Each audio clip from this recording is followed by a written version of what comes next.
Well, I don't think there've ever really been a frothy top. I mean, there was a very brief moment when you could say that silver was a frothy top. Got up to what, sort of 37-ish, something like that. I mean, but really the reaction has been very, very minor from that frothy top. And the same with gold. I mean, gold sort of spiked up early one morning to 3,500, but it's just been moving sideways. And in these, as I was saying earlier, in these very quiet trading conditions, you would expect it to drift lower.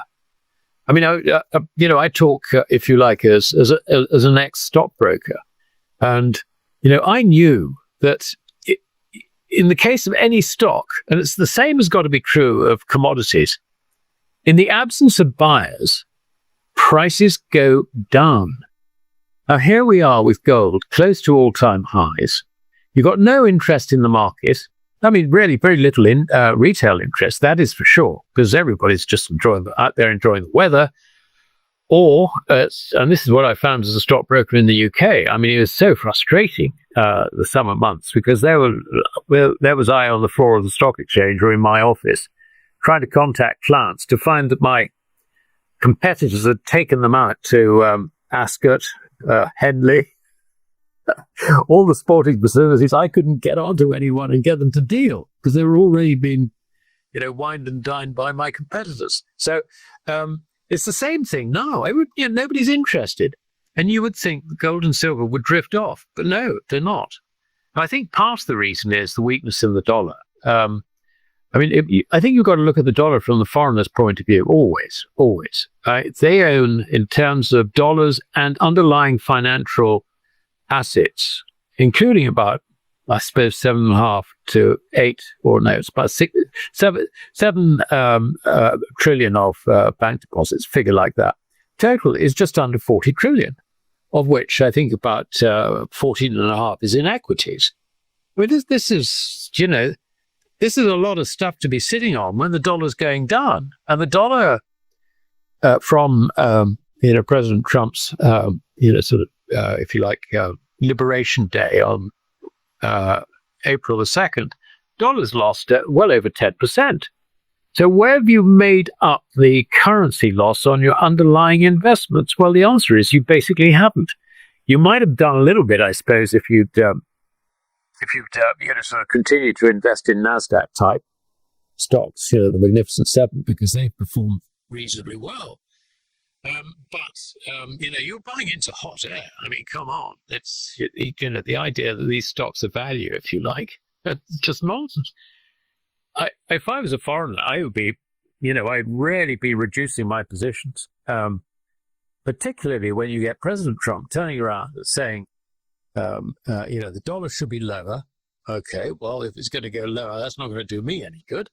And also President Trump turning around and slagging off Jay Powell. I mean, you begin to think, well, who's running things here? Right? Slagging off Jay Powell is actually a very bad thing to do. I'm not saying that I think Jay Powell is necessarily the most wonderful human on the planet. But, if you want stability in a currency, the last thing you do is start slagging off the guy who's actually running the most important institution providing that stability.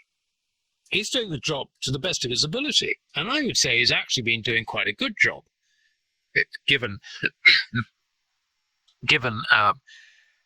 if you like, the misconceptions that are around, Fed economists, but because he's got to reflect the consensus, I guess. But I think he has actually been doing quite a good job. And to have a president turning around and saying, I'm going to sack this man as soon as I can, and all the rest of it. If I'm a foreigner owning dollars, I don't think I want to own dollars anymore. And the point is, there's 40 trillion of these dollars held by foreigners like me. Why hold them? And particularly, I mean, if you're, let's say, a trading business as opposed to an investor, you hold dollars for international liquidity. I mean, you've got to go out, you've got to buy commodities and all the rest of it, and you get payments, and you're going to end up with some liquidity. You've got to have liquidity. But now that the global economy is turning down, and even though governments aren't admitting it, you probably see it in your own trade, seeing what's going on with shipping and all the rest of it, You got too many dollars. Sell them. It doesn't make any sense holding on to them.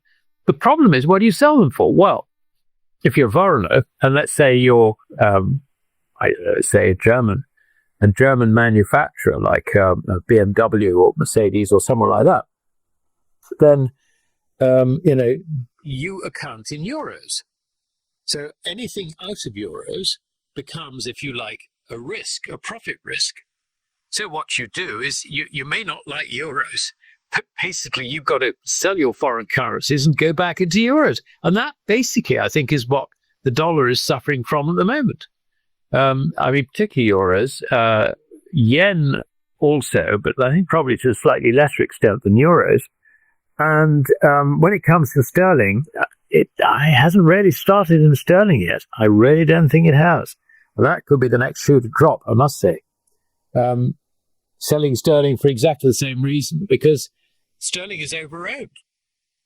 And it's overowned because London is the international financial centre in the European time zone. Banks and institutions and all the rest of it have sterling. And I can't see for the life of me why they should. So that, I think, currency problems are going to be continuing, and I think they are probably still mounting. And under those circumstances, I really can't see any meaningful selling of gold or silver. And I would have thought that, if anything, gold and silver represent really pretty good bolt holes for those getting out of these risky currencies.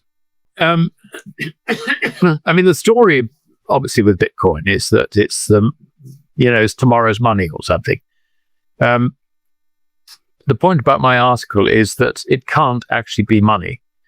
A lot of the hodlers assume that you're going to get a complete collapse of fiat currencies, and under those circumstances, then Bitcoin is going to be useful. But there are two things that go against that. Firstly, governments don't collapse with their currencies. They may change, but they don't collapse. And their response basically is that as ever any threat from the private sector, they will jump on it. And here we have a private sector currency looking to supplant national currencies, government paper, government credit. They're not going to permit it. And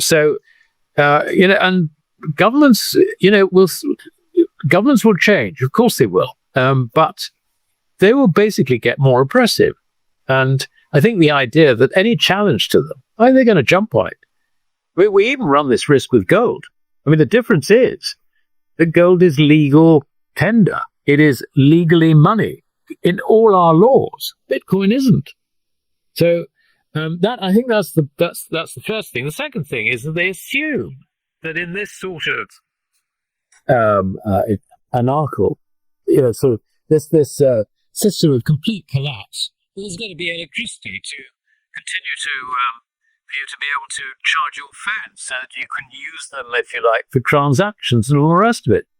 That's not going to happen either. So, hopefully we don't have those conditions. But you can see that as a currency replacing current government credit in the form of their currencies, this actually is impractical from that point of view. The other point I was making is that I think that people who are promoting Bitcoin as the future of money don't actually understand the difference between money and credit. The whole way in which money and credit relate to each other is that you don't actually spend money. That sits in the background. Credit is what you spend. Credit is what is created on demand and is actually used in business and by consumers. Credit in the form of currencies, credit in the form of bank deposits, whatever. All that is credit. You need to tie that credit in terms of its value to money. And that is the whole point that we had in the past about gold standards. The point about a gold standard is that it is something which doesn't fluctuate. In terms of its purchasing power, it is relatively constant over long periods of time. Only if you have that can you have credit which is useful in the economy, credit circulating in the economy, so that businessmen, for example, can work out the profitability of a venture over time, and if they've got to borrow money, they know what they've got to repay in terms of value of what they produce and all the rest of it. Savers know that if they're going to save, that over a period of time, the purchasing power of their savings will be retained. This is the whole point.